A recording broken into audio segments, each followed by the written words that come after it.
Welcome to this week's Overwatch news without the bullshit. Let's get started. The start date of the upcoming Retribution event is fast approaching and is confirmed to be lasting from the 10th to the 30th of April. The event sees the return of the skins and PvP game mode from last year's Uprising event and will introduce another mission that will take place on a brand new map set in Venice. The event also sees the release of a number of new skins, which will be able to be acquired through loot boxes for the event's duration.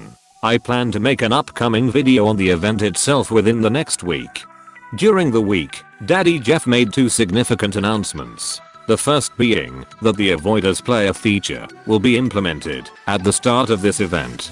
The second announcement was that the Overwatch team are aiming to update the hitbox and visual effects for Genji, which should come into effect around May or June. Jeff however states that these are flexible dates. Outside of the game, two professional players, Jake and Raucus, were interviewed by the Today Show, talking about the life of a pro gamer. Fans of the Overwatch League have split opinions of the interview, with many saying that it's a good step to bring esports into the mainstream.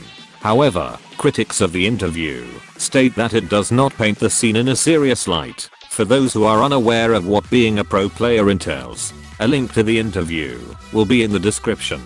In the pro scene, Shanghai Dragons player and the first female pro, Jegiri, was able to prove herself by performing exceptionally well on her first match against the Dallas Fuel.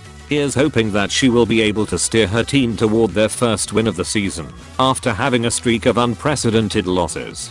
Speaking of significant players, the only Australian player in the league, Custer, was traded for Unco in an exchange between the Dallas Fuel and the LA Valiant. With this type of dynamic missing from the Fuel, I would personally like to offer my own services as their official Australian consultant. These services would include translation of our complex Australian dialect, cultural support for difficult Australian topics, and marketing support targeted toward growing the Australian viewer base.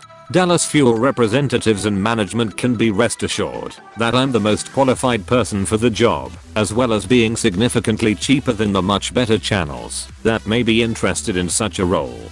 In other news, Brigitte has become the most searched Overwatch hero on a very specific internet website that no one has ever heard of.